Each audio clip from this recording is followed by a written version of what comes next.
Because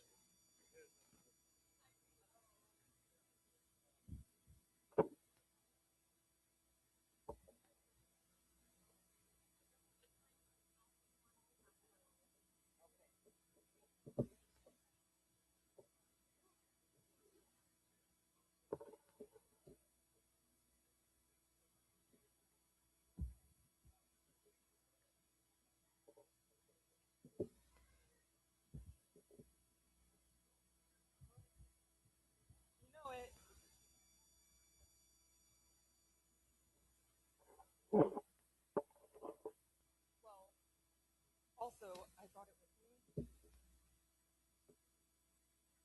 It just makes sense. Or what they're showing.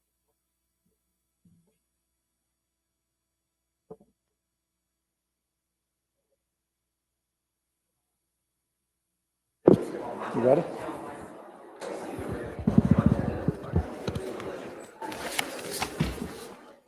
Welcome to the budget workshop of the Cape Coral City Council. Today is August the 4th, 2026. This meeting now comes to order.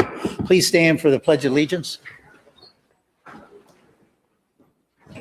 I pledge allegiance to the flag of the United States of America and to the republic for which it stands, one nation, under God, indivisible, with liberty and justice for all.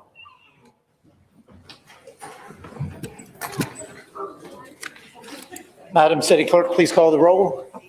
Yes, Your Honor. Before I call the roll, I would like to announce that Councilmember Steinke requested to be excused, and I will mark him so. Mayor Gunter, Here. Council members Donnell. Here.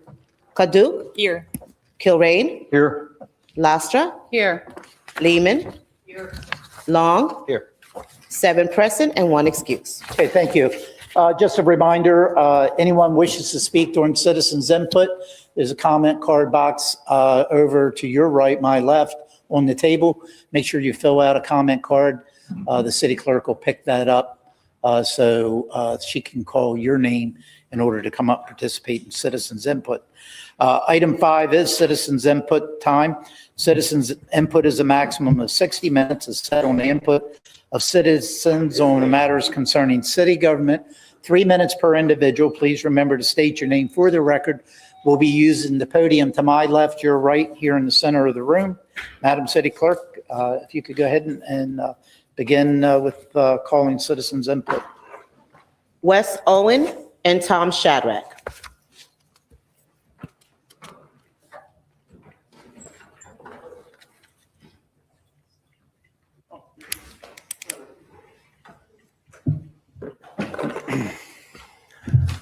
Mayor and Council, Wes Owen. Today's budget presentation confirms the real issue. Cape Coral is not preparing for possible tax reform. It is searching for ways to preserve the spending. The city now represents 27 as balanced, but that balance depends on replacing 1.6 million in property tax revenue associated with the 5.1471 millage rate. The options presented are revealing. One option is to reduce expenditures. The others are to raise park and recreation fees or count substantially more interest as revenue. And what were the actual costs offered in reduction? A $1.5 million delay in replacing a 35-year-old lighting Northwest softball complex, despite missing fixtures, obsolete equipment, and documented repair problems. And the elimination of one internal audit position that's already been vacant for 726 days. That is the city's pitiful, non-serious spending reduction plan. One delayed capital replacement and one position has gone unfilled for 2 years. This is not a serious search for recurring efficiencies. Meanwhile, the fee proposal is serious and painful. The city's own presentation calls for an 80% increase across athletics, vendors, camps, youth programs, parking, pavilion rentals. Sorry, wink weather, just saw lightning. Dog fees and Pop's Cafe. This is not preparing for property tax relief. Even after balancing 27, the city's own forecast shows general fund deficits of $7.3 million in 28 and $12 million in fiscal year 29. This is not a one-year problem. It's a structural spending problem. With property tax relief reform headed to voters, council should be preparing now. Instead, the city sees the cliff and is hitting the accelerator. We are increasing spending, proposing higher fees and assessments, drawing on accumulated balances and adding debt. Then if reform passes, taxpayers will be told the consequences are too painful. But that pain will not have appeared overnight. It will have been made worse by decisions being made right now. The budget is lazy and amateurish. Before approving an 80% fee increase, require every department to identify real recurring savings. Not accounting shifts, not optimistic revenue assumptions, not moving the burden from taxes to fees. Actual spending reductions. Ask what programs can be consolidated. Ask what projects can be delayed. Ask why long vacant positions remain funded. Ask what costs can be eliminated. Cape Coral does not have a revenue problem until it proves that it's confronted a spending problem. Please do not balance the budget by making families, children, seniors, and recreational users pay more simply because controlling spending is harder. Thank you.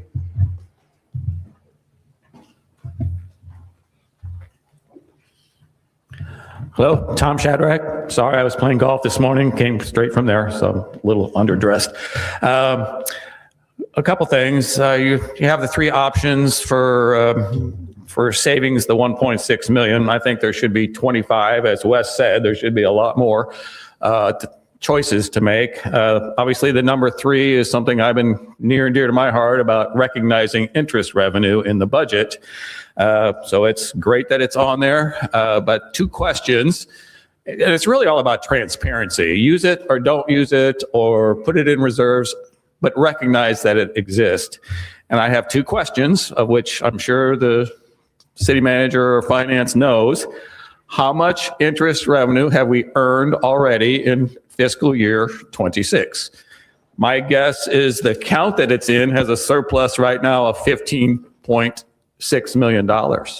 So how much of that is the interest that we've already made this year that's surplus?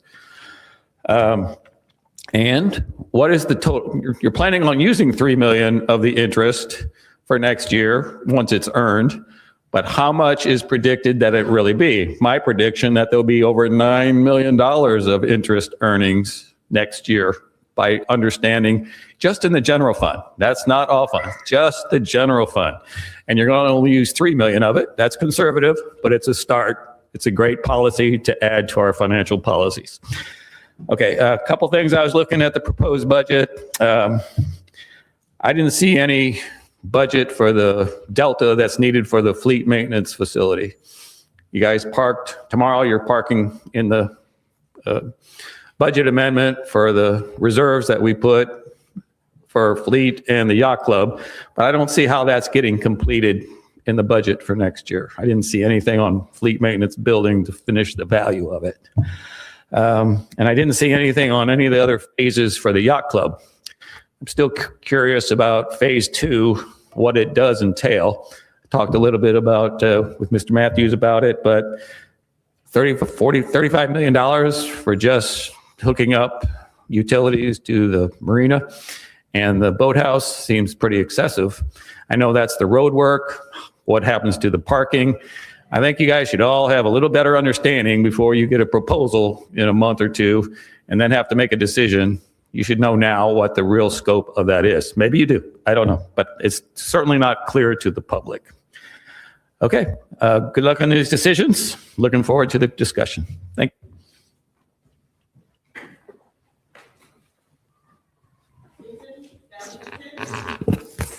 And Sherry Cox.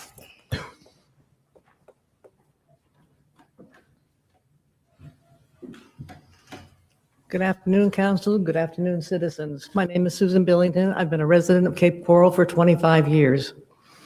I'm here to speak about the budget rate increases for Parks and Recreation. You would think that at my age it wouldn't affect me, but I'll tell you it does.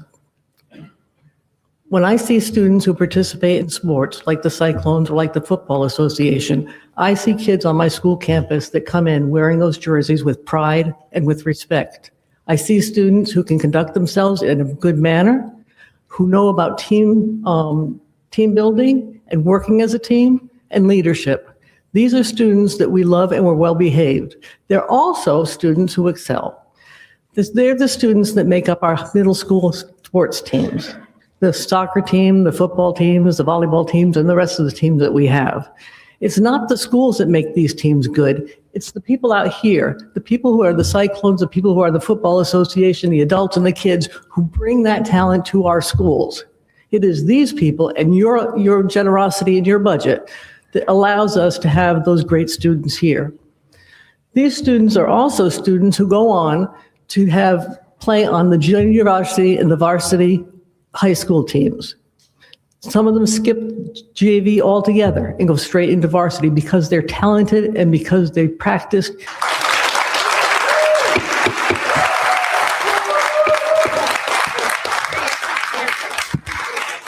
Just to let everyone know, we have a decorum policy.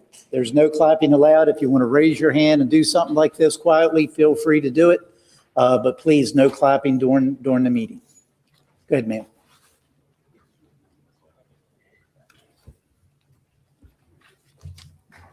This is about the proposed Parks and Recreation fee increase.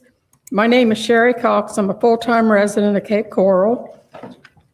I'm at the Lake Kennedy Community Center 3 or more times a week. An 80% increase in programs is not a modest adjustment. It's a massive hike that prices out the very people this center was built to serve. Lake Kennedy is a community center. Its purpose is the betterment of our community, our seniors, our families, our neighbors, and people on fixed incomes, not just those who can absorb any price increase. If I am expected to pay the same price as a private gym membership, I might as well go to a private gym, but our community will lose far more than my attendance. And patron of the Lake Kennedy Center and some other activities throughout the Parks and Recreation. There's just no way. And for these young families, I feel like it's going to be like what they're trying to do in Key West, move everybody out except the game of baseball. However, what happens at our fields go far beyond baseball. Our players learn teamwork, responsibility, not simply a baseball program. We are a community organization committed to serving families, supporting our neighbors, and teaching our children the importance of giving back. Cape American Baseball is a nonprofit youth organization operated largely by volunteers. The money collected through registration does not pay for everything. We do sponsorships, concessions, fundraising, and it all goes back to the league. It helps us pay for uniforms, equipment, umpires, field maintenance, insurance, safety improvements, community events, and daily costs of operating. As you know, we have a great partnership with our city and recs, and we do a lot as well as they do. I mean, we did paint the foul poles for states. An additional yearly expense of approximately $24,000 would create significant burden for our league. We don't have any profit margins or additional funds sitting there. An increase of this size will ultimately force us to make difficult decisions. Raise registration fees, reduce services, delay necessary improvements, scale back community events, or limit the number of children we can serve. Our families already manage rising costs in every part of their lives.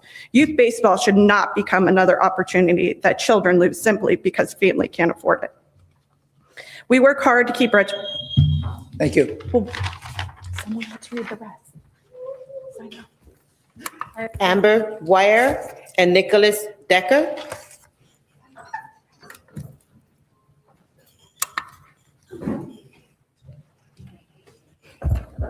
Good afternoon. My name is Amber Ware, and I'm here representing the Peace River Conference of Southwest Florida. We have approximately 19 teams in our conference, of which a few here reside in Cape Coral. I also represent many of the family and friends that I know live in Cape Coral who rely on youth sports, youth camps, and other recreational activities. As you look at the City of Cape Coral's website, one of the first things that you see on their website is live, work, then play. That is why people move to this city and any other city. so that it is a well-rounded place. People rely on youth sports and other recreational activities to make their lives whole. Increasing the cost by 80% is not only a backlash at those who pay taxes, have paid their impact fees, are paying the GO bond. Now they're asked to pay a different fee to accommodate the lack of time it took over the past 10 years of maybe a 5% increase each year. But to compile all of that into 1 year is bad business. You cannot put that burden on each and every last one of these families in 1 year. You need to rethink your budget process. You need to make sure you have better growth options. You need to make sure you have better budgeting options that are going to help these families. This is not the way.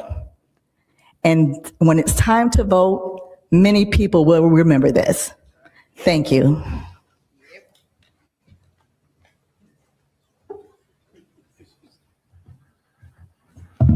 Good afternoon. We're supposed to have those turned off. Yeah. My name is Nicholas Decker. I'm a Cape resident and a volunteer youth soccer coach. I grew up with verbally and physically abusive parents. Some of my only good times during my childhood were when those volunteer coaches would pull me aside and encourage me and make me feel like I belong somewhere. And that's why I choose to coach today. And over the past year, I have talked to families before this that were making the choice to only play one season of soccer instead of the two that are offered in the year. So when we discuss a proposed annual increase of whatever that dollar amount is, in reality, that cost reaches families through higher registration fees, fewer scholarships, reduced programs, fewer children being able to participate, and potentially somebody finding their hero. I asked the council to not implement this increase. CCSA should not be treated like a commercial, should not be treated like a commercial company renting property for profit. It's a massive volunteer supported community partner and doing amazing things for our children. And we don't have to guess whether municipal field increases reach families. In Seattle this year, one club said a 40% field increase added $20 to $25 per player, forced a registration increase, and left the club fundraising for thousands of dollars just to preserve affordability. Now that puts pressure on busy families to sit up at Publix or to do fundraising events. And while they're sitting up Publix, they're basically begging for money, right? It would be interesting if other people in this room had to raise money that way. Because that's what as parents, we teach our children to do. Another community recently increased youth soccer fields rates from $4 to $25 an hour. Families showed up because the change occurred, just like the families here. And without a clear public process, Cape Coral can avoid repeating that mistake by slowing down and looking to find their budget deficit elsewhere. And finally, we all saw where the US ended up in the World Cup. Countries in Europe, like the World Cup winner Spain, treat grassroots sports facilities as shared public infrastructure. Families and clubs still contribute, but local and national governments commonly help finance facilities and community access rather than requiring youth registration fees to carry the cost. I believe, if anything, this is heading the wrong way, and we should be increasing funding for our youth sports programs and not decreasing it. Thank you. Stan Toro, Holden Warman, DJ Atkinson.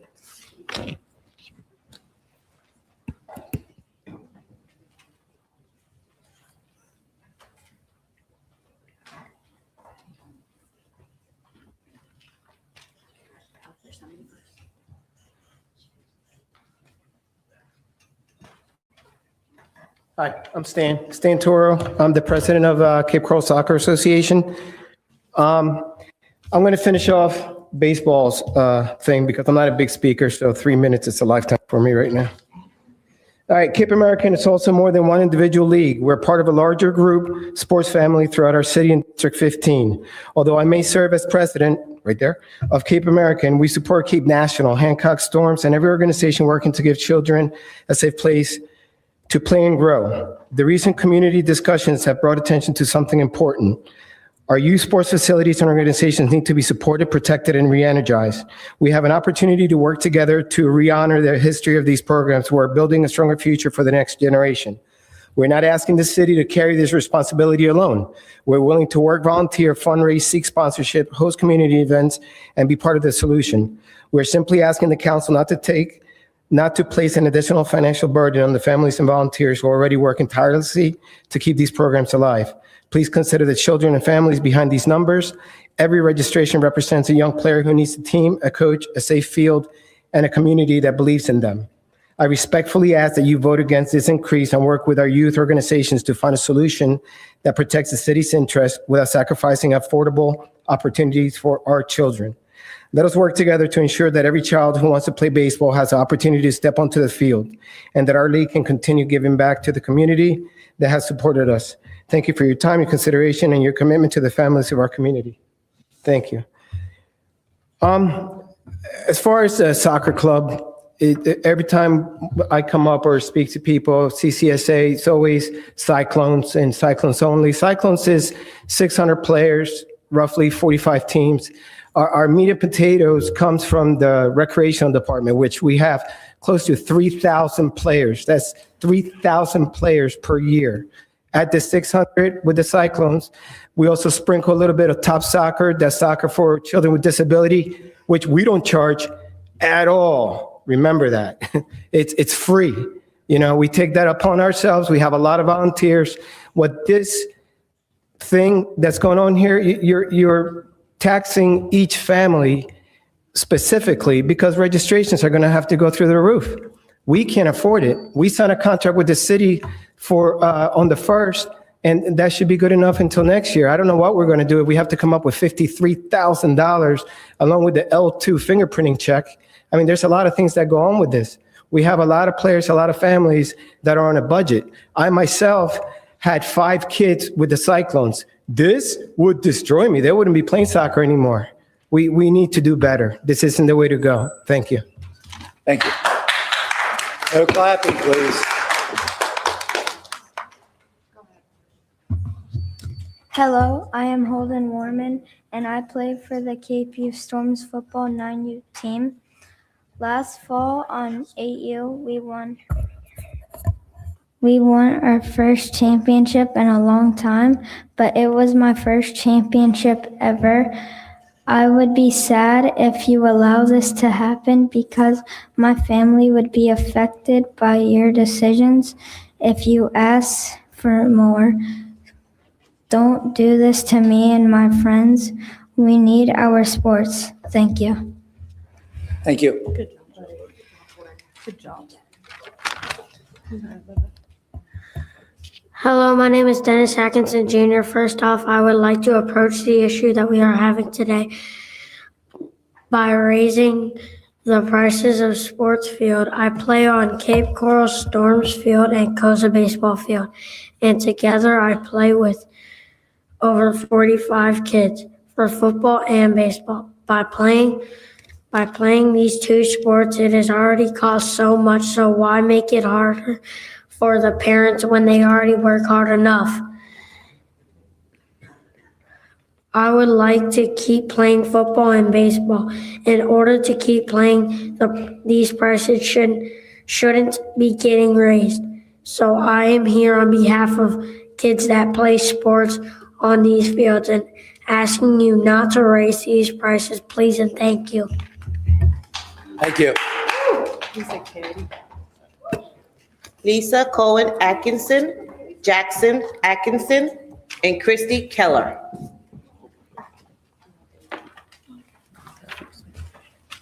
Before you speak, just like your. Go ahead, your do son, it. You're not allowed Go to ahead wear and say that it. shirt. Go ahead and say it. You're not allowed to wear that shirt. I'm not allowed to wear that shirt. Yes, ma'am. Right. This is why. This is why you're going to get replaced. And it's why you're I'm going to good get with that. replaced. I'm not going to argue with you. No, Just you are put a going to argue jacket with me. No, ma'am. So you either have to leave or put a jacket on to speak. I don't have a jacket. You got a jacket? You're going to be a gentleman? You're going to hand me your jacket? Here, somebody's going to give you a jersey and then you can speak. Thank you, ma'am. I appreciate you. You're a good woman.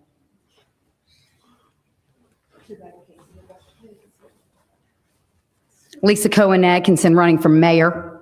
And if you Shut could- up. All right. Lisa Officer, Cohen Atkinson, ma'am, Southwest Cape. Ma'am, we have a decorum policy. Ask her to leave. No. She can leave. You're either going to cover your shirt up or you're not going to be able to speak. There you go. We have rules here you have to follow. I'm sorry. I am here today as a mother of 2 children who play youth baseball and football right here in Cape Coral. We are here today to look at the direct cause and effect chain that packed the chamber with worried parents and coaches. Yesterday, Mayor Gunter, you publicly stated on social media that city staff is using this proposed 80% parks and recreation fee hike as a scare tactic ahead of upcoming referendum ballot. But let's look at the actual timeline of events. This panic did not originate with the rogue city staff. The administrative cause of this crisis began when you penned an official letter to the state legislature urging them to block the $250,000 homestead exemption expansion. Effect 1, when leadership at the top signals for a fight against residents, property tax relief is created an immediate institutional effect. Following your lead, internal city management issued directives warning municipal employees of imminent job cuts if residents receive that property tax relief. That action directly forced the union president to issue a secondary warning advising workers to protect their livelihoods by voting against the amendment. This is a clear documented chain of top-down administrative intimidation. The city staff did not invent a scare tactic. They simply executed the exact narrative framework that your office established to protect a bloated municipal budget. Cause 2. The second major cause of today's crisis is the glaring double standard of how this city spends our money. Mayor Gunter, you control the municipal agenda. You are the one who approved what gets voted on in this room. Your administration claims that the city will face a massive $40 million deficit by year 2 of the homestead exemption increase. Yet on the very agenda that you controlled and approved, this council greenlighted $65 million in wasteful pet projects. You actively approved enough pet project spending to single-handedly fund a year and a half of those projected shortfalls. While you sit here funding special interest vanity projects, city staff is left scrambling to plug the $1.6 million deficit in the park and rec budget. Whether it's families dealing with tax bills, utility bills, or skyrocketing 47% over the last 5 years, the North Cape homeowners facing crushing UEP, the administration has consistently forced residents to absorb the cost of your reckless spending. Thank you very much. Effect 2. Thank you.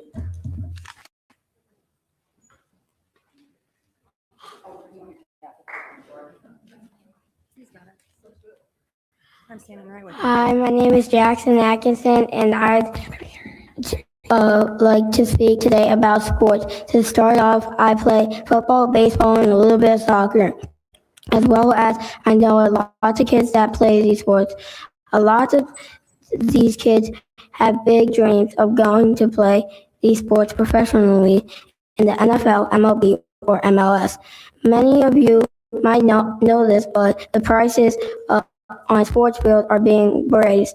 Therefore, the prices per player or kid also might be getting raised. So I'm kindly asking for you, City Council, please don't raise the prices for our sports fields and for the dreams of many kids just like me will be harder to accomplish.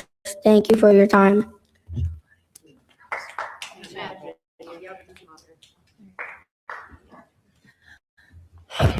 Hello, my name is Christy Keller, and I'm a longtime resident of Cape Coral. First off, I just want to say thank you to Rachel for at least trying to have a backbone for us taxpayers and citizens of the city of Cape Coral. It's much appreciated. Secondly, I am a mother of 7 children, 7, and I have 3 of them in youth sports at the Storms Field. And I watch the work that the adults put in on volunteer time to make these kids and their lives and their dreams come true.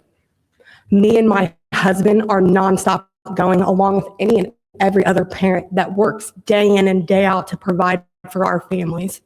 And there are 100 different things that you guys could cut, such as the Beanie Basin. And as I am an American and I stand here, God bless America, but shame on any of you who voted for that 250-foot flagpole, because that could have cut the losses as to why you are sitting up there listening to children and families beg you not to do this to them. It is shameful. And as I sat at home making dinner for my family last night, and my children came through the door with the horrible news, any of you that think that this is appropriate to raise these types of fees for our future, please remember that the kids that just stood here, they are the future of this city. They have no voice. We are their voice. So you all need to reevaluate the poor decision making, the condos going up. This is Cape Coral. I moved here family oriented. That's what it is. This is not Little Miami. This is not. And you guys need to please stop turning it into that. Sports matter. They matter.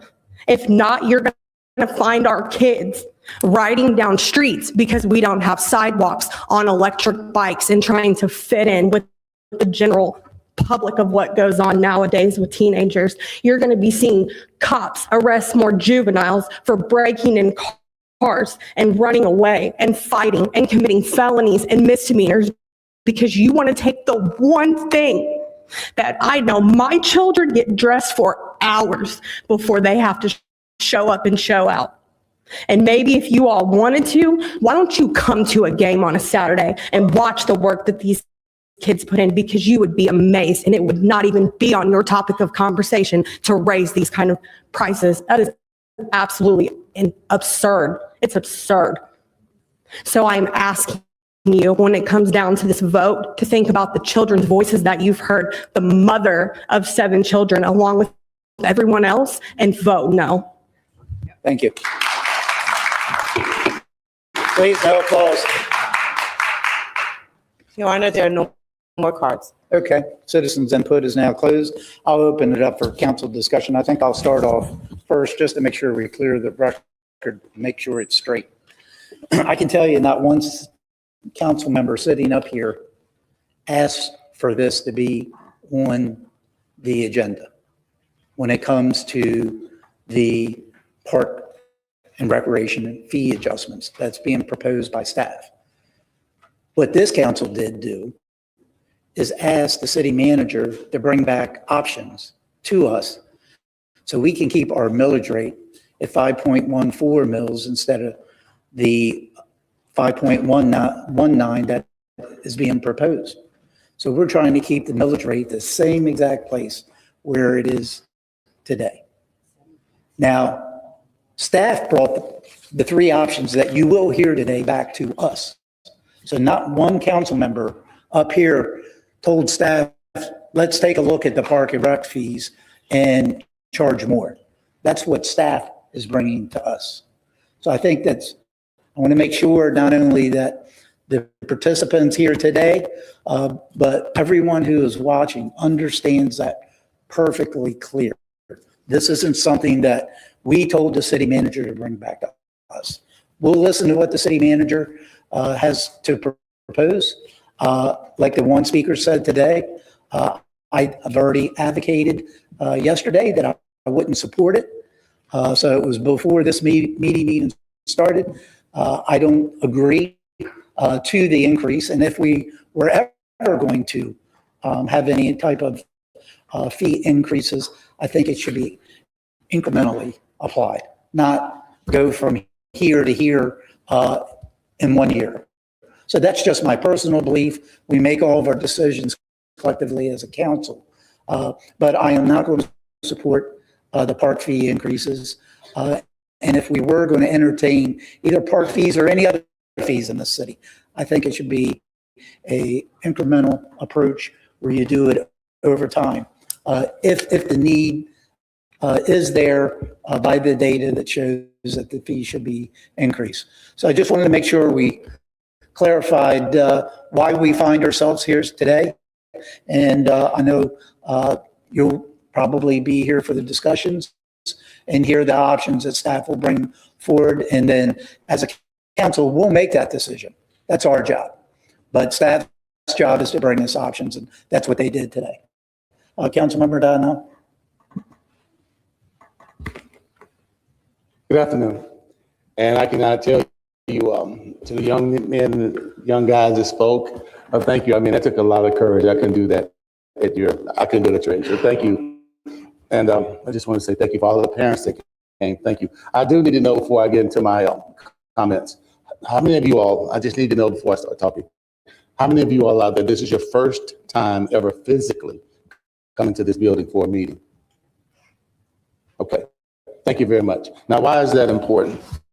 It's important because as we go throughout these seasons, we've been here, we do this every week, either our meeting. There are a number of people that come here, and boy, do we get it on the opposite side. And what we get on the opposite side is how you idiots up there are spending frivolously the money. At the end of the day, what it comes down to is this discussion that's coming. It comes down to, you all know now about this thing called a millage rate. And this whole thing about whether we're going to increase taxes or not. Let's just cut right through the chase. So what we're poised with now, if you can go back and you get a chance, because everything is online, I want you to look at the conversation we had last week. And I am an educator, so I have brought some charts, and I thought I would put it out there to you, but I want you to know that we're listening. So it is everyone who knows we've been paying attention to what I was saying. So how dare I talk about moving the millage rate up to a 5 point whatever it was, because that's just, I'm crucifying myself. But the conversation we're going to have today is about whether we stay at this number, the millage rate currently, you heard it, that it was last year, or we go to what they call the rollback rate, which is going to go up, which is going to, I dare to say, cause us to raise taxes.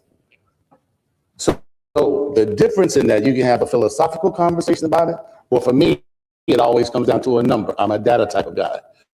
So for me, this really is something that we could give you all a sense of comfort, and we can just move on out, because the difference from what this council, because we're one council of 8, what this council decided to do was say, okay, we want to go back to that same amount of money we got last year. And then we gave the direction to the city manager to come up with a way to get there. It's ironic, and it's just kind of honestly disappointing. So all of a sudden we pointed the city manager, how dare you go and show us how to get to the very thing we told him to get to, and then put it on him. That to me has me a little upset, but I digress. So what is the end of these comments? It's very simple to me. The difference between where the millage rate is now and what you all are talking about out there right now for 80% of us is a 43-cent increase per month. $5 per year, you all can exit this chamber and everybody just maintains for the next year. So that's going to be interesting. We're down to 2 numbers.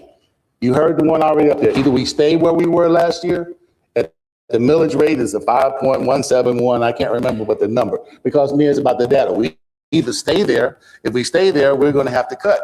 This is just the beginning. If we don't cut here, then we're going to have to cut somewhere. And I've been here before those of you all who were here back in 2000 and 2008. So this is just the beginning, council, just the beginning. Or we can just say right now what I'm saying, I'll go right now. We don't even have to talk about it. Let's go to the rollback rate. Well, that's going to cost you, though, instead of these fees for all of our residents. I'm sorry to tell you, when they raise taxes, don't it? And this is going to cost you a whopping $5.13 per year per 100,000. So in other words, I know you all probably have $1 million homes. So that means for the year, if we raise it to this rate, that's going to cost you about $50. If you think I'm kidding, pull up your calculators and do the math. That to me is infuriating. So then I get hammered Because they say, well, you're supposed to be fiscally conservative. I say fiscally responsible. We cannot upset the community. For me, council, I'm saying we don't even have to have this because I can see what it's doing. I'm telling you right now, my vote, where we have now these two numbers, are you with me? We can either stay where we were last year and have all these conversations about go cut this, go find this, you idiots, you dummies. We could either vote that way or we vote for the rollback rate, which it will increase for every $100,000 of taxable value. Think about your tax bill, parents. I heard the young lady over here. Think about your tax bill. If your assessed value is $100,000 or below, you're paying $5 a year, $200,000, $10 a year. Are you following the math? I would love for someone to challenge me on the numbers. This to me is a no-brainer. Council, you know where I am on that. I'm not going to say anything else tonight to go to the rollback rate. That leaves you all solid, and we move forward and fight the next fight next week. Now, understand, when you all leave, those of you all first timers, I'm going to give, before you get out of that door, you look at your social media and see what they're saying about me. How dare you raise taxes, this idiot, but I want you to think about it. I stand on it. I've been here before, and I want to give you comfort for this one vote. I always tell people I'm 20% of a bad man in Cape, but only 20%. I'm only one vote. But without hesitation, I'm voting for the rollback rate so we can put this to rest and you all can move on with your lives. Got it? Are we clear? I'm not saying you agree with me. Do I need to re-articulate anything, say, because you didn't understand what I was saying? Not that you agree. No, I'm sorry. I'm sorry. I got it. All right. I know school doesn't start till next week. All right. That's all, council. I'm good. Thank you all for coming. I'm done. Councilmember Kadouk. Thank you, Mayor. Councilmember Donnell, while I respect you, my district cannot afford $5.13 per thousand. We just put $38,000 on our tax bills because most of us can't write that check right now. So we cannot afford it. Thankfully, you are only one vote up here. And I want to thank all of the families that came to show up. Thank you guys so much. Today, we're here for the budget workshop, and they were presenting 3 different options to us. It was reduce revenue and expenditures, replace the revenue with program fees, which is why you guys are here, and replace revenue with interest earnings. To me, that makes the most sense. Replace the revenue with interest earnings. We have so many different buckets of money that are sitting there parked earning interest. To me, that makes sense. So, Mr. City Manager, I have a question. Where did this come from? I just want to know the thought process of how we landed on raising the user fees and why the 85.4% to close the $1.6 million gap.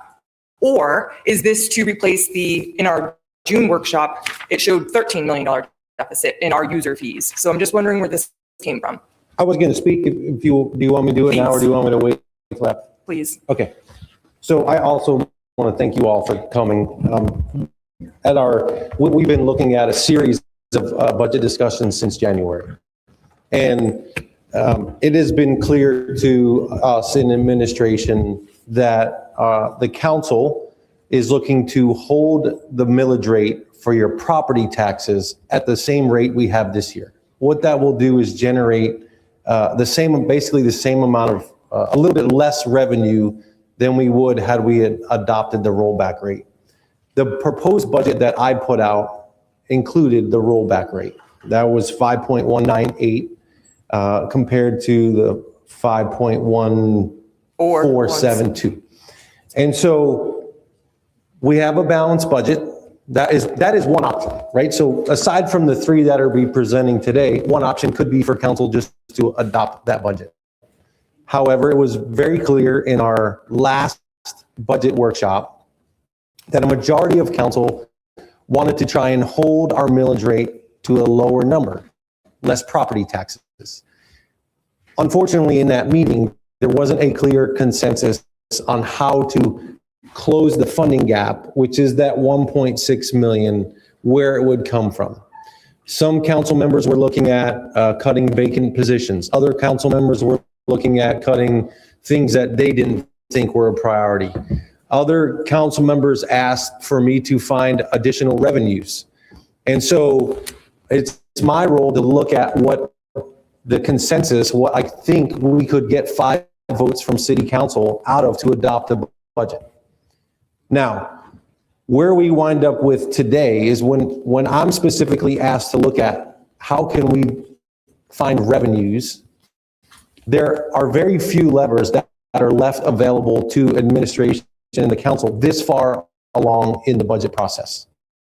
A lot of them have statutory restrictions. A lot of them take months to establish. The millage rate has already had a not to exceed number. So when we're sitting here basically on the verge of September, which is when council has to vote on a budget, really the only options left to replace revenue are locally controlled revenue sources. And user fees are locally controlled revenue sources. Any other kind of tax, any other kind of assessment, all of those have statutory regulations that would prevent us to even, I couldn't even present them as an option.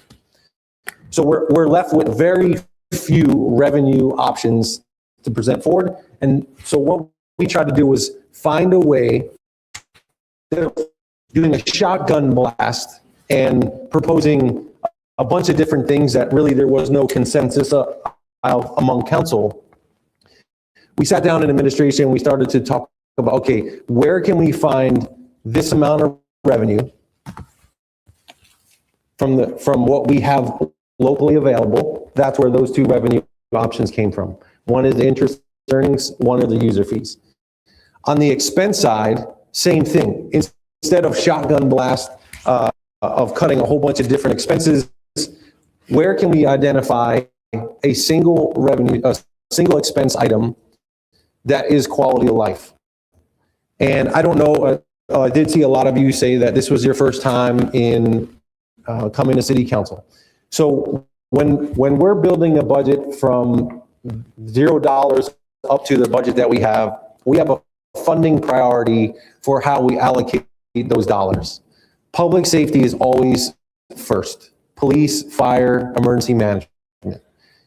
Then, to the extent we have money left available, we go to infrastructure maintenance. That is maintaining the assets that we already have on our asset books. Not building new parks, not building new roads, not building new sidewalks, not adding new streetlights.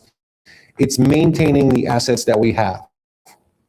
And then from there, the last bucket, the one that I believe is what makes a community a community. And for those of you out there, I played Cape Coral Youth Soccer. I played at Pelican. I played at Multi-Sports. I grew up in the city. I know the whole community and played baseball as well. But the last piece that we have left to fund are quality of life expenditures. Quality of life expenditures are essentially anything that doesn't fit the first two. So if it's not police, it's not fire, not emergency management, it doesn't fit the public safety bucket. And if it's not infrastructure maintenance, which is maintaining the assets we already have, it's a quality of life expenditure. Now, in the quality of life expenditures, there are three subcategories.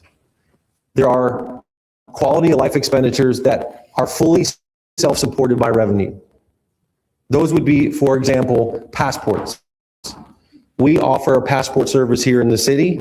The amount of fee that we charge and can charge legally actually covers 100% of the cost of the people to do that. The next level of expenditure and quality of life is a partial fee recovery. For all of you that came today that are in Cape Coral Youth Soccer and the Football Association, your athletic, your quality of life program is a partial cost recovery. It doesn't collect 100%, it collects a partial. Then there are other quality of life expenditures.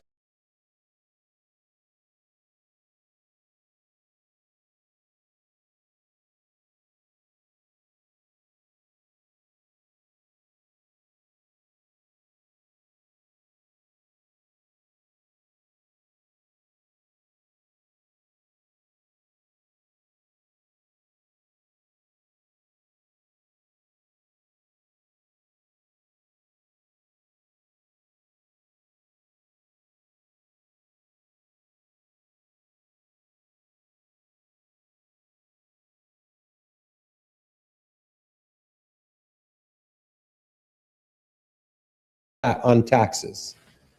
So there wasn't a consensus at the last meeting on those items, what I was directed to do was to come back with additional options. Not take those, bring back additional options. So what council has before them today are options that were not presented in the 12.9 and options that fit that hierarchy of elimination or revenue replacement and can also meet what is available to us should we want to do a revenue option to reduce the millage. So it's a combination of a series of multiple months worth of discussion. And I thank you all too for coming. Last year when we cut the budget, the millage was cut, we ended up cutting $2 million out of paving. Not a single resident had a chance to speak to their government about reducing the paving budget, but it's gone. So I'm grateful that you all came here. I'm grateful that my staff, Parks and Rec staff, actually asked me if it was okay to let you all know. And I said, absolutely, this is going to be their opportunity to have input to our city council on whether or not this is an option they want to have taken. So I know Parks and Rec sent your president's emails and contacted you all to make sure you had an opportunity to have your voices heard about this one singular option. Council can take none of these options. They can go back to last budget hearing option of the 12.9, or we can go in a totally different direction. Thank you. Thank you for the explanation. I guess I need to ask more specifically, who or did you have enough council direction to increase and present an 85.4% increase across the board?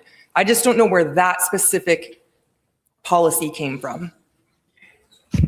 That specific policy comes from the direction that we get from council. So there were council. No one on this council gave you direction to increase fees by 85.4%. No, it was to bring options. So that's the option. If you don't like it, you all can vote it down. Just like we did the last year, 12.9. Wait, ma'am, we're not going to have that. And I'm sorry, you can't have an outburst. Ma'am, if you're going to be disruptive, you're going to be asked to leave. I'm gonna leave anyway. Okay, well, good. Thank you. I'm thankful for the options. I'm sorry, Councilmember Kaduki, you have the floor again. I'm thankful for the options, but I just am still having a hard time understanding how we got to 85.4% increase. And then I know the public doesn't have access to this because it came in right before this meeting, but Mr. Mason did send an email and it says, it should also be noted that in the absence of this proposal to support closing the budget deficit gap, fees were scheduled to be adjusted by 3%. Where is that adjustment? We just automatically increase our fees?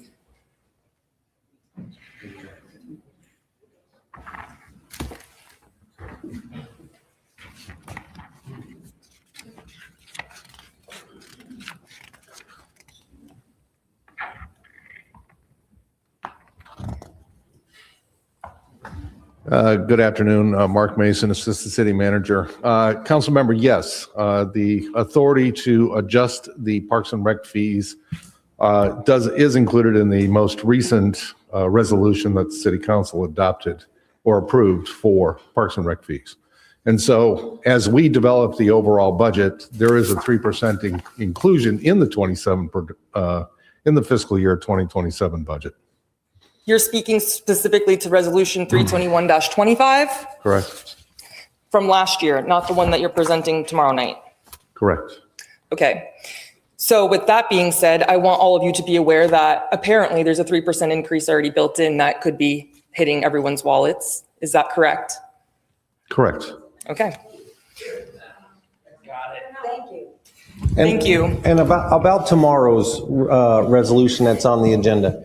If administration and the council, if council says we are not going to move forward with one of those options, we're pulling tomorrow's. There's no sense to even have the meeting or discuss that item.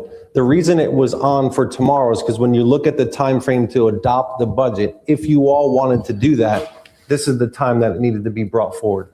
So if coming out of today's meeting, there's a clear consensus that that option is off the table, that item gets pulled. Thank you. Thank you for the explanation. We're talking about a $1.6 million deficit. I think we can come up with it today. I'm very, very hopeful that we will, and it won't be touching any of your guys' fees at an 85.4% increase. Thank you, Mayor. Councilmember Lehman? Yeah, I appreciate the fact that you all came and voiced your opinions. You know, we do listen to them. And personally, I don't want to see it at all-in-one increase. An incremental increase, 1%, 2%, we can all live with that. The one thing I do want to bring up, Councilmember Kadouk, when you said it's a $5.17 per, it's not per. Councilmember Donnell said that. No, but then when Councilmember Kadouk repeated it, she said it's per thousand. No, it's per 100,000. So it's $5.17 annually, which I realize, no, it may not sound terribly painful, but after a while it can be. We are trying to keep the budget down. I personally, and Mr. City Manager's heard me, I don't think anyone that works for the city currently works for the city should lose their jobs. I've said, fine, do a hiring freeze, but also do a wage freeze. Basically, you have the cost of living increase, but that would curtail some of the added pain on the budget. And we do need to look at all the different funds. And by the way, Ms. Keller, the flagpole was not paid for at all by city funds. It was all donations. So the fact that it went up was all by private donations. Just wanted to bring that point out. Thank you. Councilmember Kilrain? Yeah, thank you, Mayor. Basically, I'd like to thank everyone for coming tonight. I'm a product of youth sports, and it gave me a lot of discipline in my life and a lot of understanding of teamwork and how to get things done. So I'm certainly not supportive of barring anyone who's able to participate by forcing them to have to pay extraordinary fees to continue to participate. And I understand your position right now. And certainly an incremental approach would be the right way to do it, but in a reasonable manner. Wes, we do have a structural problem here in our budget. The structural problem is that it's 92% resident base and 8% commercial, which is far from what most cities are that are substantially stable in their budgeting process. We need to get up to 20, and we'll never get there probably, but that's why every increment we do in being able to do new commercial and manufacturing capability in the city helps unburden the residents. So that is a structural issue. I agree with that. So to the extent that we can be creative and find more things, that's what we need to be doing. And we've been trying to do that all along. It's tough when all the lots are pre-plotted and sold, and you have to aggregate lots for the area to do it. But we're working on it. We continue to work on it. As far as this current budget and the difference between the rollback rate, which is really an increase in funds available, revenue available to us through a taxing mechanism, I would be supportive of going to the 3.147. And I think that we can settle it pretty darn quick. There are a lot of painful things that could be done that have effect either on additional taxation and or burden residents for additional fees or other people for additional fees. But one thing that is almost like a paper shuffle, but it's real and almost superficial in doing it, is the interest piece. There is enough general fund interest that's not tagged to be used for specific purposes that could generate that 1.6 million. Now, we can't, and that could come from our budget stabilization, which has been proposed by the city. So that's one thing we could do. I'll be perfectly honest with you, it's not going to increase taxes. And if that money doesn't develop in that interest, there are things that we could cut back on during the year. But for today, as we speak, that 1.6 million won't impede our ability to move forward with a budget that's properly structured and move forward in a manner that doesn't increase taxes or increase fees. So just that minor part of revenue recognition on that portion of the interest. Now, there's a lot of other interest funds out there that are allocated and required to be spent on those specific areas. You can't touch those. But the budget stabilization reserve is an area that we could probably pick up that $1.6 million, and that's what the city's proposing. So as we talk through this thing, that's one thing I would be supporting. Thank you, Mayor. Councilmember Long? Thank you, Mayor. Anyone still awake out there? No, this is a difficult process, and I know you guys don't care much about it, and that's another point about whether you should or not. But you guys are here for one reason, and I think you shouldn't be. It's a shame. It looks like you guys got brought into this process as pawns. Mr. Mayor did a pretty good job explaining to you all how this got here. It wasn't us saying, "Hey, let's talk about it." Dr. Donnell rebuked that by saying that we blame staff. City manager said, well, it's just an option. I don't agree with that because there's plenty of options. There's no chance this passes. So why bring it forward? That's another story. So there's plenty of things that we discuss in one-on-ones that don't become public. This should have been one of them.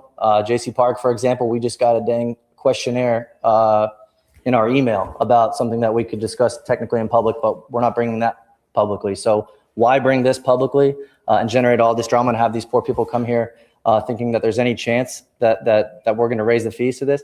There's zero chance. So I'm sorry you guys all had to sit through this. If you want to stick around and listen to the rest, go ahead and do that. But I'm telling you now, this never was a real opportunity to eliminate fees or generate revenue. Is there anybody here from finance that can just answer a question for me with regards to the cuts that were suggested? Is this 1.6 million deficit, this is considering the reductions that were built in from the July budget workshop? Yeah, while you're doing that, Councilman Long, I appreciate your production on putting everyone to sleep, but that's okay. No, not you, everybody. The process puts me to sleep. You just were the you just most woke me recent. up. Yeah. So your question is? We were presented a bunch of different cuts, some of them personnel, some of them not. Were the non-personnel cuts that we were presented included in July, were included in this rate that we've got to today, where we're still presented with a 1.6 million short? For example, Coconut Festival, 500 grand. Yes, so your specific example, Coconut Festival, that's how the city manager's proposed budget was balanced. That was included in that. But as far as those other proposed changes that were presented, the 1.6, we've only recommended one project to be removed. So you did not include things that you've already concluded as suggested reductions, such as travel expenses, $30,000, for example, for human resources. Is that not in here?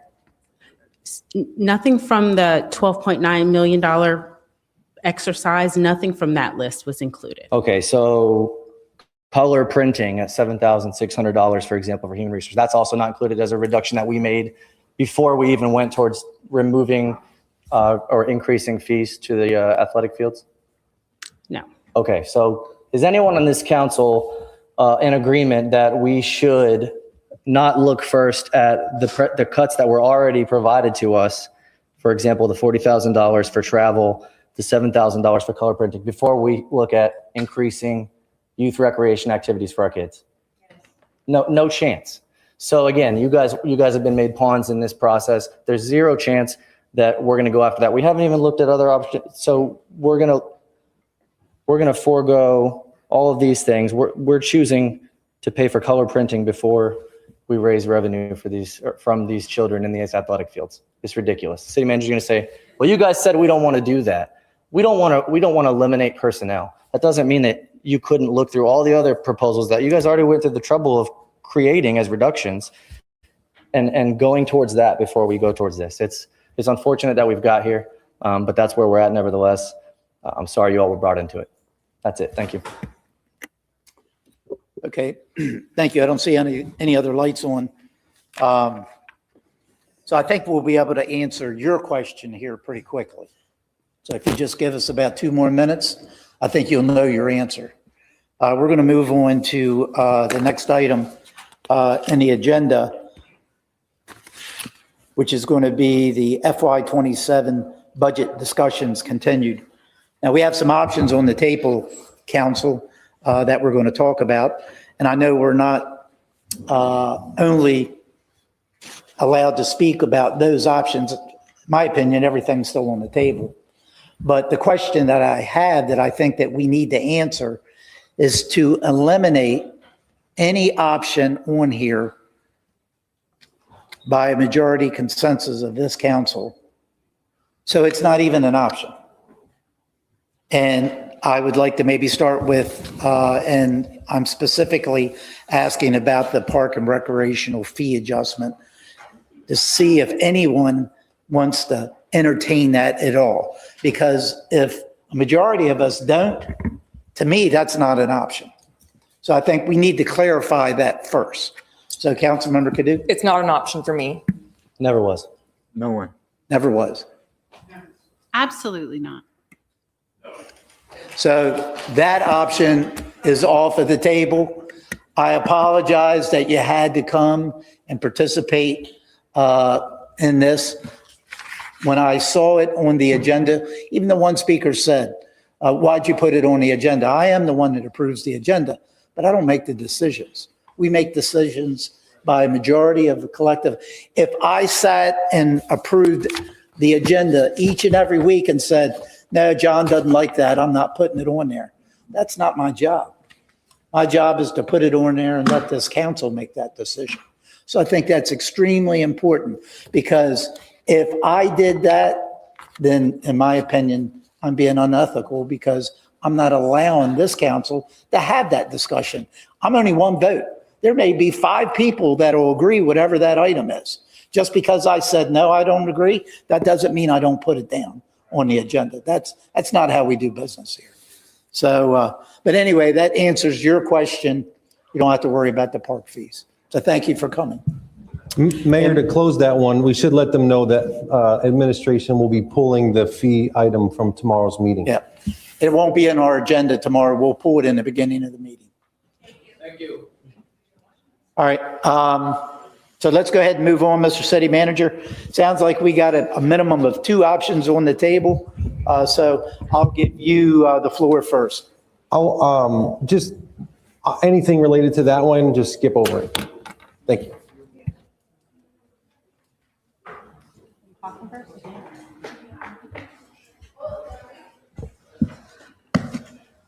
All right. Good afternoon, Mayor and Council. Nicole Reitler, Deputy Financial Services Director. Thank you for joining us today for our annual August budget workshop. And I wanted to thank the residents that did come out today. We do encourage resident involvement at all of our workshops, so we are appreciative of them coming. Today, we're going to focus on structural balance and the impact to our general fund. As requested, we have developed a couple of options to discuss for potential changes if the millage rate is adjusted from our current proposed rate of 5.1988, and we will wrap up with council discussion and any questions you may have. If you have any questions at any point throughout the presentation, feel free to ask, or we can address once completed. So as part of the development of the city manager's proposed budget and in accordance with Florida statutes and the city's financial policies, the city is required to adopt a structurally balanced budget for fiscal year 2027. This proposed budget achieves this requirement. At the proposed rate of 5.1988, the general fund budget totals $285,012,674. If adopted at this rate, the fiscal year 2027 budget will be structurally balanced, meaning that recurring revenues are sufficient to support recurring expenditures in compliance with statutory and policy requirements. However, while this proposed rate ensures balances for fiscal year 27, the city's long-term financial outlook indicates that structural imbalances will occur in future years. Based on our current projections and maintaining the 5.1988 millage rate, this would result in an estimated deficit of approximately $7.3 million in fiscal year 2028 and $12.9 million in fiscal year 2029. These projected deficits are based on existing service levels and assumptions and do not account for any additional personnel needs, service enhancements, or potential impacts from future legislative or tax policy changes, all of which could further increase this gap. Additionally, if the millage rate were reduced to 5.1471, the city would experience a decrease in general fund revenues of approximately $1,642,000 in fiscal year 2027, with compounding revenue reductions in subsequent years. This would further widen the projected structural gap and increase the need for future budget adjustments, whether through expenditure reductions, alternative revenue sources, or policy changes. Before you is an overview of the city manager's proposed general fund budget by expenditure category. The total general fund budget for 2027 is $285 million. Personnel services represent the largest share at $162.7 million, or approximately 57.1% of total budget, with increases primarily driven by our contractual obligations associated with our collective bargaining agreements. Operating costs account for $75 million, or about 26%, while capital outlay totals $11.7 million, and debt service remains relatively minimal at $1.2 million, and transfers out for about $34.2 million, or 12% of our total general fund budget. At the request of council during the July 15th workshop, staff prepared this chart before you that illustrates the projected deficit associated with adjusting our millage rate from 5.1988 down to 5.1471. However, before we review the chart, I would like to provide some important clarification regarding the millage rate calculations. During our TRIM certification process with the property appraiser, staff identified an inconsistency with the initial forms. Specifically, the increment values associated with the CRA district were not properly updating in the system, which resulted in an inaccurate calculation of the rolled back rate at that time. As a result, the original referenced rollback rate of 5.1988 did not fully reflect those values. Once the issue was identified and all forms were fully updated and corrected, and we certified with the property appraiser, the accurate rolled back rate is 5.2174 mils, which would generate approximately $165.784 million in ad valorem revenue, or about $591,000 more than what is currently reflected in our proposed budget. It's important to note that the chart represents and presents references to the previously stated rolled back rate of 5.1988. However, that figure should instead be understood as the not to exceed rate, which was established by council on July 22nd. Because the corrected rollback rate is slightly higher, the not to exceed rate was set below this threshold. With that clarification, the chart illustrates the financial impact of reducing the millage rate to 5.1471 from our not to exceed rate of 5.1988. And the resulting deficit based on the current budget assumptions would amount to $1,642,783. At the direction of council and based on the consensus provided to the city manager, staff has developed a couple of options to achieve the millage rate of 5.1471. These options include a combination of expenditure reductions and potential revenue adjustments, as well as strategies to offset the approximately $1.6 million revenue shortfall associated with this rate change. We're going to walk through each of these in the next few slides, and we're prepared to discuss any additional alternatives council would like to consider. The first option presented for council's consideration reflects a combination of revenue and expenditure reductions. Reducing the millage rate from 5.1471 would result in a decrease in ad valorem revenue of approximately $1.6 million in fiscal year 2027. To maintain a structurally balanced budget, corresponding reductions would be required. Under this option, staff recommends deferring the one-time expenditure of $1.5 million for the Musco lighting replacement at the Northwest Softball Complex. This serves 6 leagues, including 5 adult leagues and 1 youth league. The existing lighting system is approximately 35 years old and sustained damage during Hurricane Ian, resulting in missing lighting fixtures. Additionally, due to the system's age, replacement parts are increasingly difficult and costly to obtain, and as the industry transitions to modern LED technology, it's becoming obsolete. In addition to deferring the capital investment, this option includes the elimination of one currently vacant internal auditor position to fully achieve the necessary $1.6 million in reductions to maintain a budgetary balance. While this approach primarily impacts one-time expenditures in 2027, it's important to recognize that a permanent reduction in the millage rate will have ongoing implications. Looking ahead to fiscal years 2028 and 2029, additional reductions, particularly in quality of life services or other related areas, would likely be necessary to maintain structural balance. I'm going to skip over the second option as we've removed it. And the last option we've prepared for council is to add revenue through interest earnings that is established and guided by a budget policy on interest earnings. In fiscal year 2027, we currently have $1,325,000 budgeted in interest earnings in the general fund.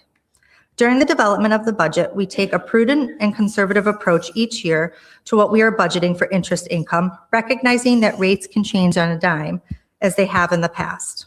The proposed policy before you supports this approach and is a potential for solution for 2027. We will only execute the expenditures once the income is received and only for non-reoccurring expenditures. In fiscal year 2027, interest is currently built in to offset expenditures in government services that are not currently reoccurring and that can be put on hold and only expense once the funds are fully recognized. Lastly, we have provided the current general fund vacancy listing as requested. It is important to note that the city manager implemented a hiring freeze effective July 2026, which has resulted in an increased number of positions remaining on the vacancy list at this time. While these vacancies are reflected in the listing, they should not be interpreted as positions that are no longer needed or no longer critical to our daily operations. In many cases, these positions remain essential to maintaining current service levels, but are temporarily unfilled due to fiscal constraints and the need to prioritize budget stability. Additionally, there are several factors that can impact the city's ability to fill these positions beyond the hiring freeze. They may include recruitment challenges in a competitive labor market, specialized skill requirements, timing of candidate availability, and internal evaluations of departmental needs and organizational structure. The hiring freeze is a strategic, short-term measure intended to help manage current and projected budgetary pressures. However, prolonged vacancies can create operational strain, impact our service delivery, and place additional workload on existing staff. As we move forward, it will be important to continuously evaluate these vacancies to ensure an alignment between our staffing levels, service expectations, and the city's long-term financial sustainability. As a reminder, some important dates to remember, we do have 2 additional budget workshops coming up on August 11th and 18th. And then we do have our first public hearing that will be held on September 10th at 5:05 p.m. Well, we will be looking for approval of our tentative millage rate and proposed budget. And then on Thursday, September 24th, it's our final public hearing at 5:05 for the adoption of our millage rate as well as the adoption of our budget. And with that, I am here for any questions. Okay, thank you very much. Maybe before we get going with the discussion here with council, I did have another option that I'd like to at least provide the information to City Council. Madam City Clerk, do you have a copy of the spreadsheet that we put together, last, something about 6 weeks or so ago, I had asked for vacant positions on how many vacant positions that we have here in the city. And we got that data. I asked for an updated list because that's just a point in time whenever you ask for that information. So this particular data that I got from HR is from 7/30/2026. So it's fairly recent. You could slide it all the way over, right there to the numbers. basically, what I did was I looked at the data that was provided, and with all the open positions that HR characterized and listed, there was $9.2 million of funded positions that we are funding in our budget that are not filled. What I did was I looked at the data and, because when you look down this list, there's some of them 24 days, 35 days. You expect those numbers. The numbers that you don't expect when you look down this list are the 400 and some days, the 500 and some days, 600, 700, 800 days, 2.5 years. Those type of numbers, I don't think that, I think that we need to still be funding when we don't have those positions. So what I did when I was getting my data together is I used anything 180 days or more. What does that look like? Using the exact same data that HR provided for us. Well, if you look at development services paid out of the building code fund, they had listed we have $1.2 million in unfunded positions. What I did was I looked at it and said, okay, let's see what's 180 days or more. That's $824,000 of positions that we are funding. We're throwing that money in a bucket, and we haven't filled those positions for over 180 days. Then you go down to police and fire. The next one's the fire. I took public safety out of the equation altogether. So then the next one would be down fleet maintenance fund. There was only one position. That particular position has been vacant for 826 days with an $81,567 salary. So, of course, that's more than 180 days. So I listed that 81,567. The next one down is general fund.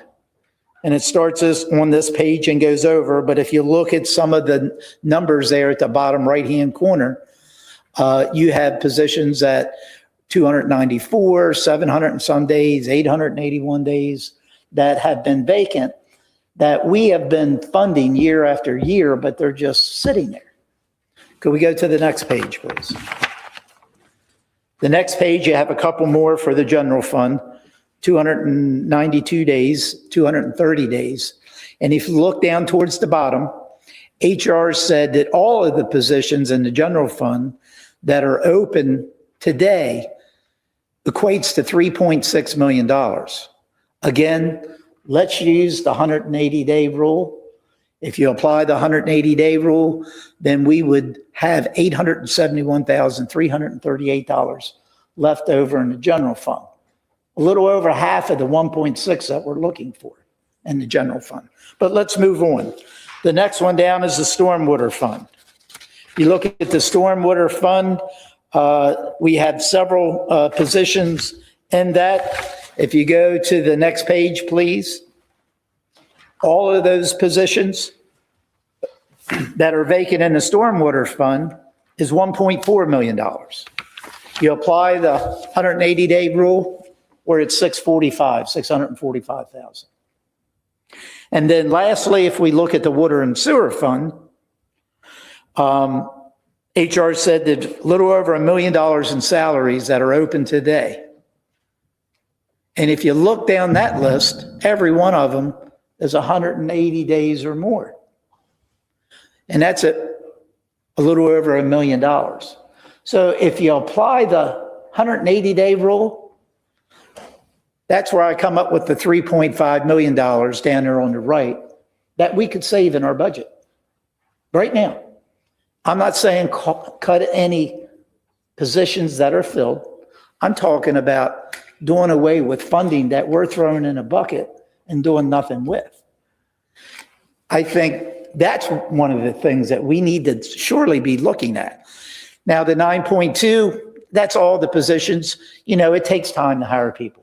But if you can't get somebody hired over 180 days or 200 days, 300 days, 400 days, 600 days, up to 800 days, why are we funding that position? if we can't fill it, and that's not to say the next budget in FY '28, if they think they can fill it or they need it, they can bring that back to us and we can add that in then. But for me, to throw $3.5 million in a bucket that we're not probably going to use, that makes absolutely no sense to me. So I think this is a viable option to at least discuss. Again, what we're talking about here today is out of the general fund, which is the 1.642783 that we're looking for. I just identified 871,000 with positions in the general fund that's been vacant for 180 days or more. So if we applied that, we're only looking at $771,000. And in my opinion, the monies that's left over, we could use the interest earning monies for the 700 and some thousand. And we can get to where we want to be and cut absolutely nothing. Because all we've been doing is throwing money in a bucket that we're not using. So why throw it in there? So just something, a food for thought.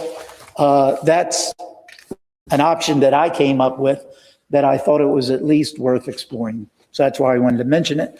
So with that, I'll open up the discussion. Councilmember Laster. Thank you, Mayor.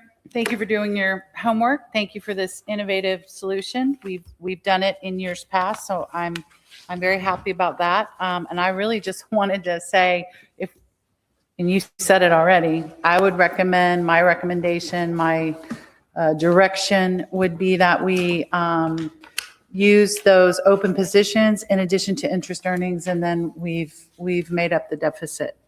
And that's really all I wanted to say, unless you want me to say more. Thank you, Mayor. Councilmember Kilburn. Same page. I thank you for all that you've done. It shows what a little bit of experience and knowledge does. And appreciate all the effort to put this together. I think we go ahead with it, and I'd use interest to make up the difference. I think it's a good proposal, and I'd support it. Thank you. Councilmember Law. Yeah, I agree. I think, Mayor, you've been ringing this bell for a couple of years now, at least from what I recall, with regards to the vacancies. So this is something I support, and hopefully this time we can get it across the finish line. I just had a couple of questions with regards to, again, some of the cuts that I mentioned earlier, as far as our baseline that we're using to operate from with regards to, before we get to the 1.6. So in July, again, we were provided the expenditure cuts, possible expenditure cuts. The big ticket items on there were the Coconut Festival, which is the 500,000, which you've already confirmed is included in this. So the others in that exact list in there as well.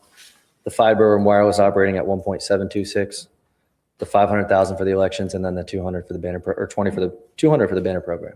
Correct. Yes, that totals to get us to balance. So the other ones are not, which we've already covered. Smaller in the grand total of things, but when you talk about the mayor's 800, and then you look at some of these other ones that they've already done the work of proposing, is another probably about 200 grand. I mean, you've got 30 or 40 grand in a couple different departments for travel, some software related expenses, not even touching some of the operating, One Pro Media, 162. I don't know whether or not we'd want to touch the subsidy, but Cultural Park and the museum at the 90 grand. So the way I understand it is when we said we don't want to cut personnel, he threw all these cuts out, and they're not included in any of the projections that were being provided now. So whether we want to go back and look through that list and see if some of these that I would say are discretionary and non-personnel related would also work at chipping away that 1.6. Now we're at $1 million if you're at 800. You know what I mean? So some of these things are low-hanging fruit.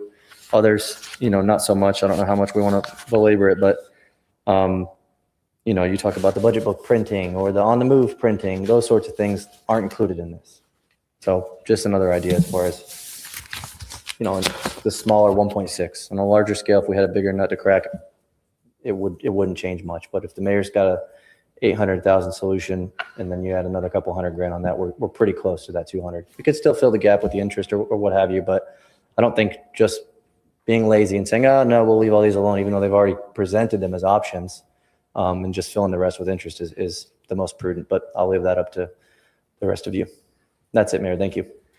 Yeah, I think it's also important to make sure that staff has a crystal clear direction of what this council wants. And I understand that, I showed the cuts where we would come up with the 871,000 in the general fund. But you have to ask yourselves, do you want to apply that methodology throughout all the other departments to have a total of a $3.5 million cuts on positions that are open? To me, if you're going to apply the methodology to one area, you should apply the methodology throughout the organization. But I think this needs to be crystal clear from the direction of City Council to staff on exactly what we want to do. Councilmember Donnell.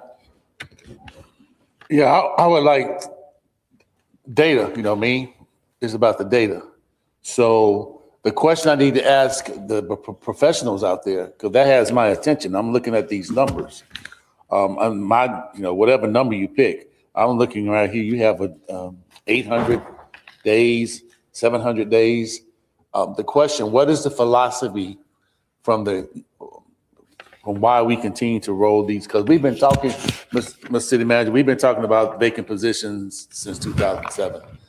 But what is the policy for carrying these? Is there a policy that says at some point we stop carrying it? I'm just kind of confused how it's 419 days.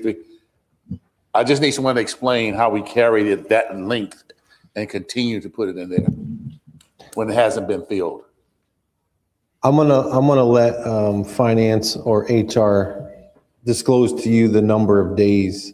I have my light to speak about the position impacts. I can wait to do that. Just go ahead and do it now. Okay, I understand the philosophy, I have no problem with it. I just wanted to clarify. So for Councilmember Long, when I said the position, I had several council members who didn't want to do anything on the employees. Their statement was, I don't want to do anything on the employees' backs. As a result of that, the things that are not positions are still available to cut. So Yeah, but why weren't they presented? I already presented them.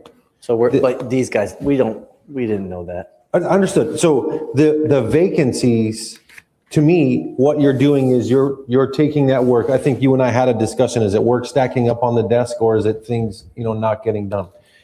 Some of these positions, if you cut them, the work's not going to get done. So it's going to be an impact. It's just not going to be seen. The ones that I would caution you about, Mayor, and you and I haven't had a chance to have this discussion, stormwater and utilities. Yeah, that's right. That's infrastructure maintenance. And let's just take you have a service worker 3 catch basins, heavy equipment operator swales. I don't know how we get to that number, but we just added crews the last 2 years. I'm assuming that somebody retired or transferred to another position, and this one just stayed counting up and up and up. But we're actively trying to increase the level of service. We're growing in utility. And when you look at water and sewer, the service workers, we're adding UEP areas. So if you cut those, you're actually, even if you don't add another position, you're already decreasing your level of service. If you follow that up with cutting positions, then you've added service area and cut positions to maintain those. So I understand your philosophy. You and I haven't had a chance to kind of talk through. When you're talking about field crews, it's not like administrative work where it stacks up. It's literally less people responding to the issues that are happening with the infrastructure. So I would just caution about that in general, just for those actual field infrastructure maintenance, because I don't think we're really after trying to cut infrastructure maintenance.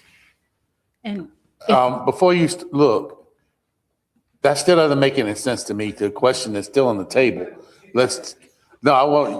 You just made a statement, so Okay. I need you to answer this statement, because you said on the back end that it's just piling up on the workload of the employees. These positions in water and sewer, the least one I see is 210 days. So I don't understand. Can you just help me understand what's being piled on their backs for the last 210 days? Well, certainly. I mean, our residents are waiting months to get sod thrown. They're waiting. I mean, we have backlogs in all these works. I think our swale list is up over like 12 or 14 months. I mean, this is why we've been actively adding these crews, is to try and beat down the backlog. And you all have been funding them through the rates. It takes time to get the people on board, to bring in the equipment. I don't know about the number of day, how the day ticker is working. I'm not the software analyst, but I just know in water and sewer and in stormwater, over the last several years, you all have been actively adding positions. So if we've been adding positions and building up those crews, I don't know if this is a last in, first out, total number of days for any position open. That's what you need to find out.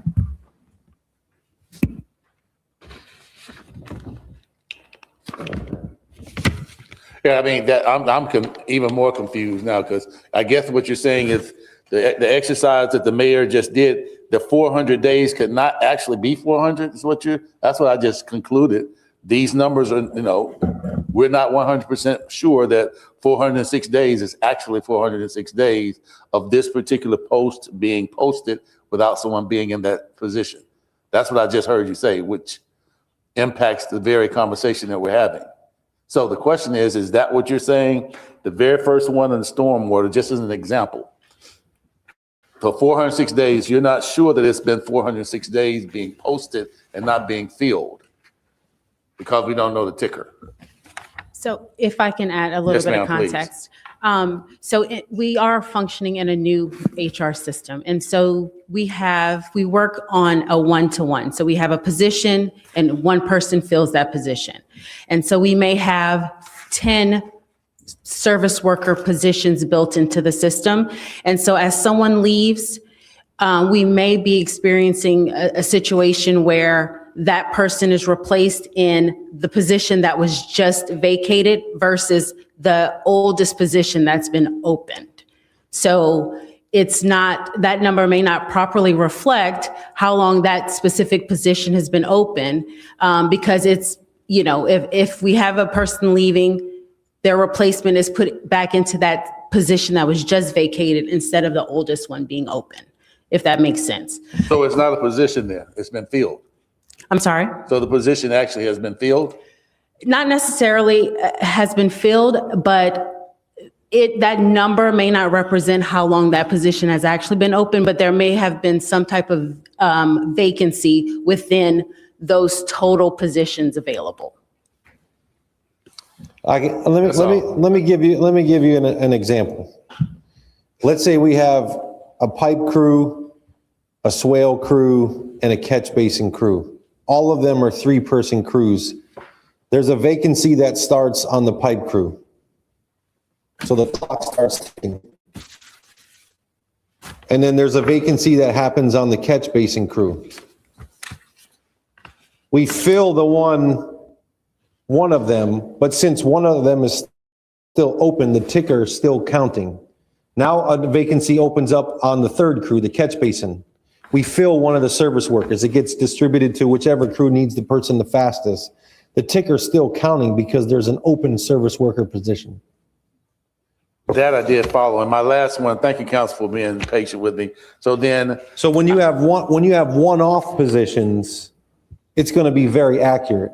When you have a pool of positions where you've got 20 or 30 of them, it's going to work against you, because at any given time, if you got 10% vacancy rate, it's going to continue to hold one of those open.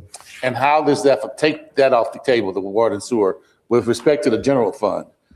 Speak to that. Is that the same type of, that was the same explanation where you see these 419 and 125?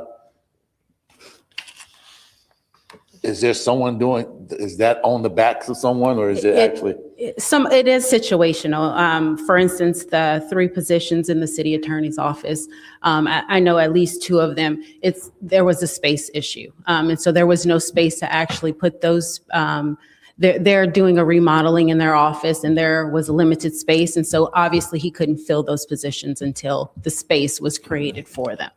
And so we're in the process of doing that. But in the meantime, he couldn't fill those positions. So that's specific to that department.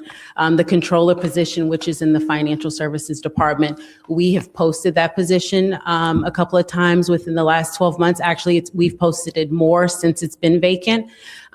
It's just hard to find the right person. And so that doesn't mean that there's no need for it. It's just that the work has been that position would normally do. It's just been spread out amongst other people, myself, and Nicole. So the number of days vacant doesn't necessarily represent that there's no need for that position.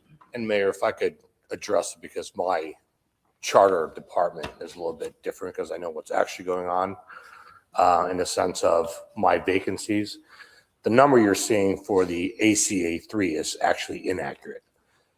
That became available and vacant in November of 2024. In January of 2025 is when I made the request for the additional space because of the amount of legal work that we have assumed, because we no longer, or I have made an effort to ensure that we do not utilize outside counsel. So we have now commenced the in-house work of a lot of that. So my office ultimately has been waiting since January of 2025 in order to accommodate that request. I can't do anything unless that occurs, and hence I'm left in this position. That doesn't mean the legal work has diminished. In fact, has not been diminished at all. We have actually been taking on additional responsibilities that have not been previously done by the former city attorney. If you look at our FTE history, it has been 13. It only has gone up since 2024 to 16, and one other was added for this past fiscal year. But the legal work remains by far beyond what was done back in the year 2017. So while I understand it's simple to just cut it, I also has made a promise to you all not to utilize outside legal firms that was happening before I got here. So that is the situation that I want you to be aware of, because that was a recurring issue that I have been steadfastly trying to eliminate and make sure that the legal work is done internally at by far a more cost-effective position. Thank you. Anything else, Councilmember Donnell? Thank you. Just one quick thing I wanted to bring to everyone's attention. If you look on this chart in the very upper left-hand side, in that first column, there are specific position numbers that are listed. That means specific positions. I know the city manager gave an analogy of 3 crews and maybe a crew's missing. These are specific job titles with a position number that is identified in our organization. And then one last thing I just wanted to mention. You look at some of these salaries, and you heard the city manager say, hey, the work's piling up and the work's not getting done. I could probably look down on this list and make an argument. It's probably not getting done because we're not hiring the people that we funded to do the work. $17 an hour works out to about $35,000 a year plus benefits. I don't know what that is, probably an extra 10 to 15,000. So that's going to put us up around 45, 50,000. Look at these salaries. You don't think there's people out in this community or in surrounding community that's looking for a job like this? They got to be looking for it. So it just doesn't make any sense.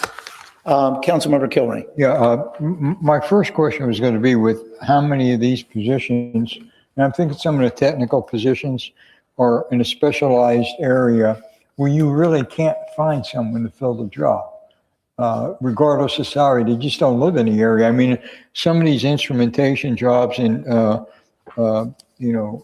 computer oriented and the console guys, in a plant, it takes time to develop that skill base. And you're not trying to hire these guys on the outside, right? You're bumping up and you're going to hire at the lowest level.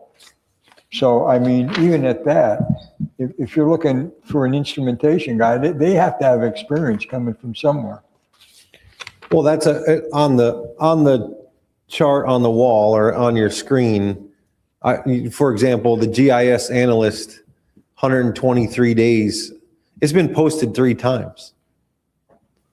So I could tell you that before this role, we had a GIS analyst. The problem we ran up against is the pay for that was going over the pay for our IT staff. Yeah. And it was in order to bring someone in for that work was gonna cause all kinds of disruption. Yeah. And so we also run into internal things that sometimes we have to say, we got to hold the line on what we're willing to offer this specialist, to your point, because if I don't, I'm going to have 10 people behind that person saying, well, they just started and they're making more than me. Yeah. So you've got salary inversion and salary compression issues that also play into here. So but you can see it. It's been posted 3 times. Okay. So it's not like the organization is saying we don't need the work done. We can't find an applicant for the pay that we're trying to offer that will not disrupt the entire internal structure. Okay. Yeah. And another question with respect to one specific job on here, 1054, I think or 1053, either one. City auditor had volunteered not to make that hire. Is that the same person? They currently do have 2 vacancies. I'm sorry? They currently have 2 vacancies. You're looking at 2 separate Okay, positions. but one of these could then go away if she's not wanting to hire. So Yes, they have that's an volunteered. automatic. Okay. Correct. So I think. But in that scenario, to what the mayor said, if the person fills the position 1053, when they enter it, 1054 is going to keep ticking up, even though they've filled internal auditors. Yeah. That's what I'm saying. I bet you I can go find in those utility jobs, service worker 3s that have been filled. They didn't get put in the oldest one that's counting. So just use that auditor one right there, right? That's what I was trying to explain. If Andrea hires an auditor and it gets dropped in position 1053 and not 1054, the next time somebody asks for this, it's 1054 is going to keep counting. Well, the mayor was looking at the general fund and the auditor's position. Andrea had mentioned that she didn't want to, she'd be happy not to fill that position right now. So is that one of these 2? Yes, in that position, what the mayor identified here, and then what we had presented on those options today, that was in there because she said, I can scale back the number of internal audits. Okay, so that's why it was red, yellow lined on here. Okay. Well, I think between what the mayor said, we can probably glean out a pretty good bit of funding. And with some other small cuts that under your discretion, you could pick up. I think we're halfway there and just use the interest to do the rest. If you all want to do that, we can.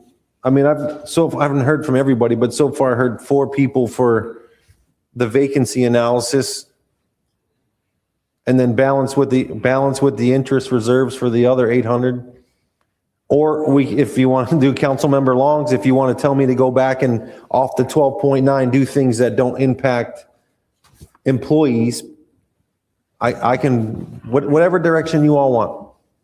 I think it's important for the community to try and wrap this up today so we're not continuously. Thank you, Mayor. That's all my questions. Councilmember Law. Yeah, the first question was whether or not we had the 200,000 from the audit that she kind of put forth as reductions. That was included in the, okay. And then the second one, no, you're right. I agree. I don't want to get sidelined here. I think we need to make a decision today. I don't want to necessarily kind of give an arbitrary, go ahead and let's evaluate. I think you just said analysis or something. Next thing they're going to be coming back and all special pops is going to be shut down and we're going to be freaking dealing with the We'll have another 100. Yeah, right. So we need to be clear. And that's not necessarily his fault. In the past, we have not been very clear. And I want to make sure when we leave today, we're at least clear with what we expect of him. And so I don't have a problem moving forward with the mayor's. I mean, even the ones that he's already done, I don't even know that we need to go through another analysis and all that, but that's up to you guys. How many, Mr. Mayor, how many of these are what's the fancy word we use here? Quality of life positions. Do you know? Have you been able to look at that? Have you looked at this, Mr. City Manager? Well, I know he left out in the general fund, the public safety, which is why I'm assuming if he's following that threshold, I just wanted to bring to his attention that if he's preserving public safety, some of what he's saying in the other funds is infrastructure maintenance. So that's why I brought that up. And that would be, in your opinion, that does not fall under the quality of life position? Correct. That's the water and sewer and storm. Okay. Yeah. Which is what, and the reason I'm saying that, and I don't know whether we have that number or not, but that's very low hanging fruit. I don't think any of these are quality of life positions. Okay. I wouldn't characterize quality of life in any of these positions. Parks and Rec maintenance tech, finance controller. I don't know. I'm just saying if we have a temporary hiring freeze for quality of life positions and any of them are on this list, that's low hanging fruit, because if we're going to say something, we might as well reap the benefit of taking it off of our books for the interim. If we've already decided we were going to freeze these quality of life, if any of them are on here, that's a no-brainer right out of the gate. I don't know what that number is. And they might not be on here, I guess, based on what the mayor said, but we got to hammer this down rather than kind of saying in the abstract, try again, because I don't want to come back and have another situation like we had today. Yeah, I think we need to steer the ship, because when we let somebody else steer it, Yeah. we got 100 people in here complaining. Right. So, Council, I don't see any lights on. I guess maybe just start down, Councilmember Kaduke. We'll see where we're at this point. Yeah, thank you, Mayor. And I did have a, Yes.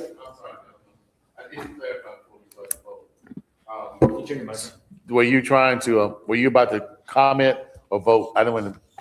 What your options are. I've mentioned to you all about this whole theory of quality of life and public safety, and I've made the pitch about public works. I am a little bit cautious hearing what the city manager said when you start talking about our stormwater and our utilities. For me, I've said this on the record, I think that public work is safety. I'm comfortable with the general fund piece. I'm not so comfortable with applying it across the board at this particular junction, because it's just the first bite of the apple. But again, we work as a council. I'm just not so sure. I have a lot of questions. I'll be meeting with the city manager and those folks. So for me, I'm comfortable with what you've done. This is great. This is great data. But I, like Councilmember Long, I want to be specific. We don't want to keep coming back and then add this. There's still too many moving parts, especially for my last meeting, because right now I'm not comfortable at all. I'll be honest with you. Okay, so that's all I just had to say. So, Yeah, I think if anything, if we learn anything here today as policymakers, we have to adopt a policy and put a number on it. If a position is open up to X, it's automatically, we don't need to have this discussion. It's automatically drawn back. And if that position needs to be filled, they'll just have to bring it to a future budget. But that's what we do. We're the policymakers. So at some point in time, not today, I think that we need to have this discussion and say, and make it a number. Is it 180 days? Is it 365? Whatever the number is. That way staff knows exactly what the policy is. And we don't need to have this discussion each and every year and see 600, 700, 800 days. To me, we can do that at a later time. And I think that would probably be beneficial, not only for us, but for staff. I completely agree with you. And that's actually where I was going to start my question before Councilmember Donnell needed to put in what he was going to say.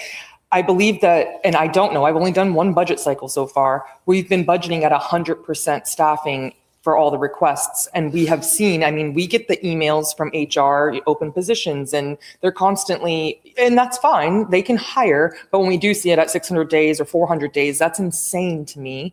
And we continue to budget at that 100%. So for me, I am willing to do what the mayor has done and look at the staffing positions that have stayed open. And I've always been on board with using the interest earnings. And finance, have we been budgeting for any interest earnings at all? Yes, as I stated, 2027, we have 1.325 budgeted for government services, non-reoccurring one-time expenditures. 1.325% or 1.325 million or? Million in the general fund.